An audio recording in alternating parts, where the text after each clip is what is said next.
Hi everyone, it's Piano Man Steve here, and I am working on my follow-up album to what ended up as Beat Up Old Piano and started as Live Fearlessly. This new album is called Keep This Party Rollin', and I will not be changing the title on this one. It's already got 12 tracks on it, and that's all the farther I'm going to go with it, so this is baked in. But this is not my first session with it, but we're early in the process. I just got guitar work back for the first tune that we've been working on, and so I thought I'd bring you into the loop and show you a little bit about what I'm up to. And I still am going to be fitting in some teaching and some YouTube performances, as well as my actual live schedule. So I'm busy these days, which is a good thing. It's all stuff that I really enjoy doing.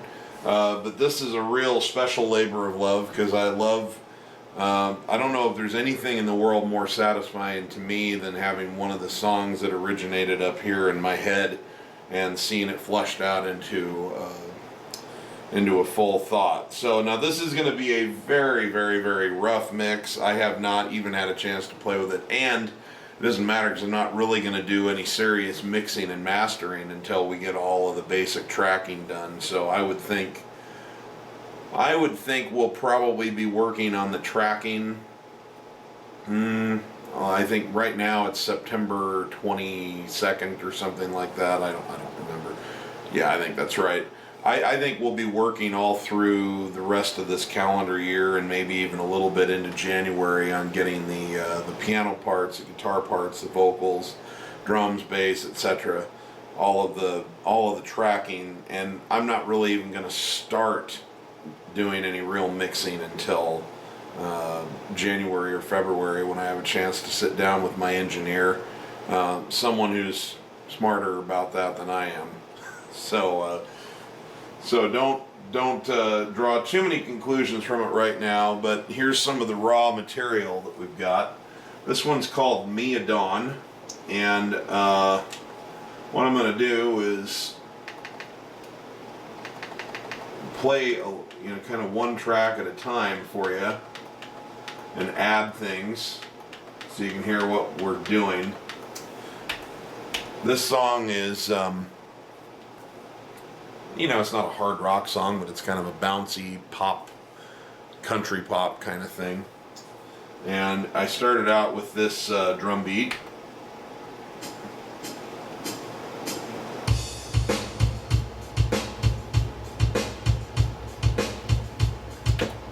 And I appear to have some reverb going on that I certainly do not want. So let's get rid of all of this stuff I don't want. I didn't bring it in. Now this is an important thing for those of you doing recording projects. You have your inputs and you have your tracks. Your inputs is where the music is coming into your machine through. Your tracks is where it is stored. And it's kind of important, if you can think of it. You never ever want to put any like effects or EQ or anything in on the input. You want to bring it in as dry as possible, and then you can do whatever the hell you want once it's stored on a track. And that's I brought them in dry, but these tracks must just have some memory on them, and I've got to turn the stuff off. But oh yeah, there's the culprit. Let's get that reverb out of the way, because that was really starting to get. There we go. That's what we're looking for. So anyway, if that doesn't make any sense to you, don't worry. We'll talk about recording another time. But so that was the drum part, and then the bass is kind of fun. Bum bum bum bum bum bum bum bum bum bum bum.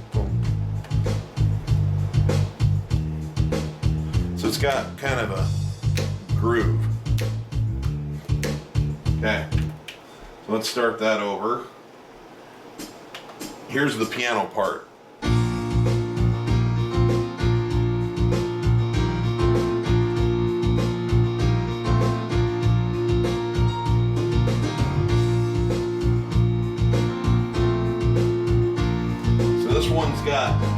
you know, this is pace.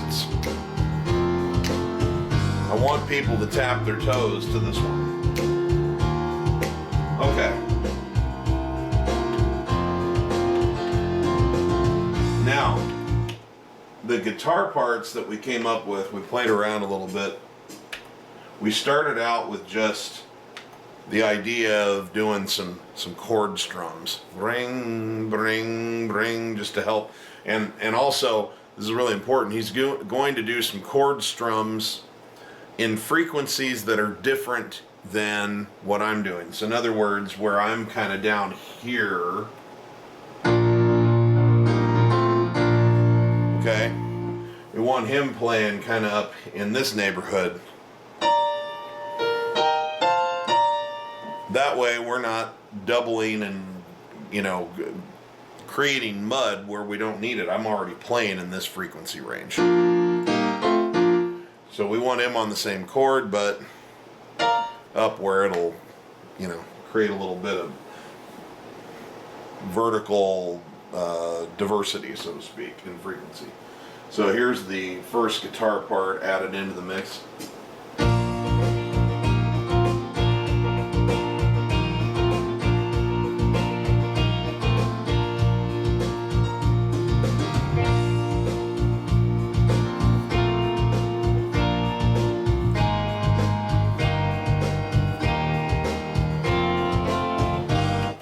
Okay, now, I have this other idea too, because he was saying, what else can we do? Because I feel like we're missing a little hole, and I thought, really, if there's anything that I feel like we could add a little bit to, would be some pacing.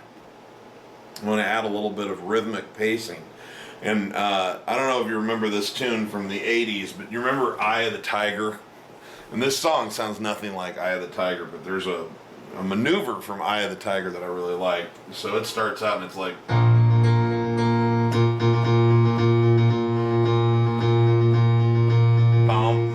Bum, bum, bum, bum, bum, bum, bum, bum, bum.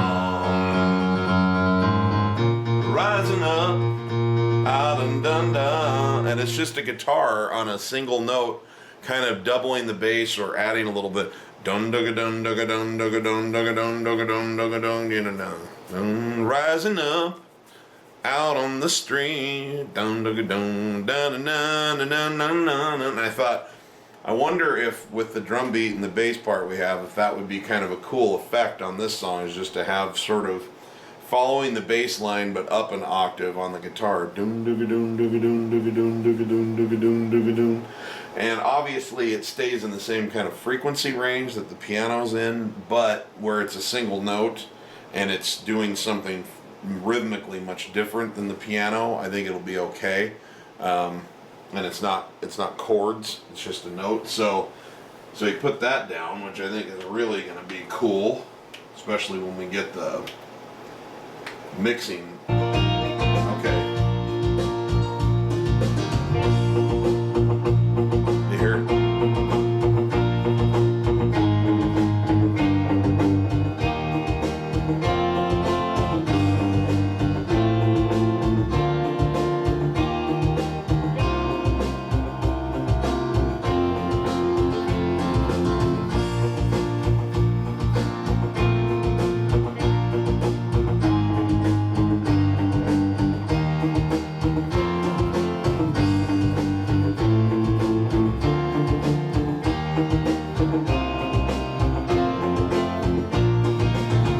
Okay, now when we get to the chorus, we continue with this bring, bring, bring, bring, okay, because the chorus goes, her name was Mia Dawn, she had a magic wand, the first girl in the world to make me think I was in love.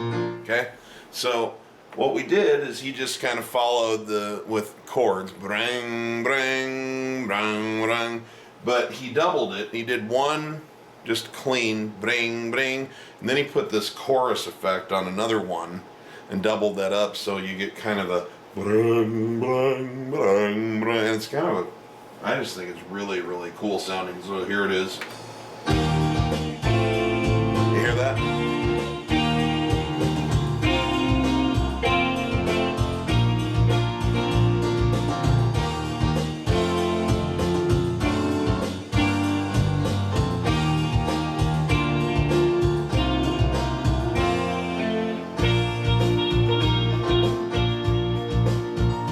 Okay, so the only thing left in this whole cacophony is the vocal.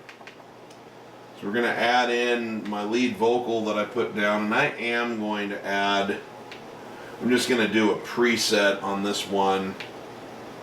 This will not be the final set of effects that I do, but I'm going to use a preset that my system has for a male vocal, just to give it a little bit, because if I play it dry, it's going to be kind of a, it won't punch through the mix very well. There we go. And this one we are going to give some reverb too, because gotta have some reverb on that vocal. Okay. But keep in mind, I didn't put it in on the input so that it's baked in forever. I brought it in dry on the input, and now I can adjust it to my heart's content in the tracks.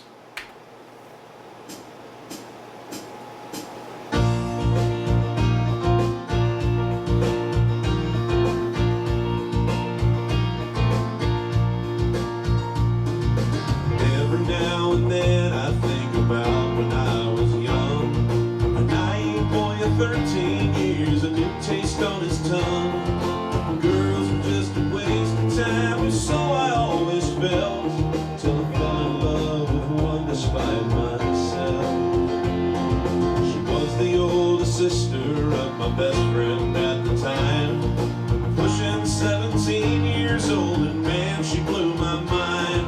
Her eyes that light a dark room up, her hair a soft gold brown, and a smile in which I wanted to bend around. Her name was Mia Dawn, she had a magic wand, the first girl in the world to make me think I was in love. And Mia Dawn, I could go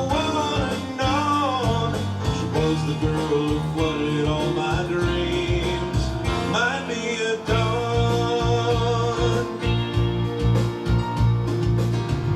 Okay, so a lot of work to do left. When we get into the, I'll probably put some harmony vocals on that at some point, and when we get to later in the song, there's some electric guitar fills too. I'm not gonna look around for them, but it just gives you an idea. This is the building process. So when I can sit down with my engineer, you know, we'll create a panning field so that some things will be a little bit to the left, some will be a little to the right, a few of them will be straight up the middle. We'll really go through the EQ, and we'll, what you basically do in the EQ process is go through track by track and emphasize or de-emphasize certain frequency ranges in each instrument or voice, so that they're not fighting with each other and you get a cleaner, clearer mix. So we have a lot of work left to do on this one, but it's coming along, and I'm really pleased, and Chris Pinnick exceeded my expectations like he always does. So anyway, I will talk to you again soon. I just wanted to bring you up to speed a little bit with this project called Keep This Party Rollin', and this song, which is called Mia Dawn. And I will talk to you soon, and remember, if you're not having fun when you're making music, you're doing it wrong. See you guys.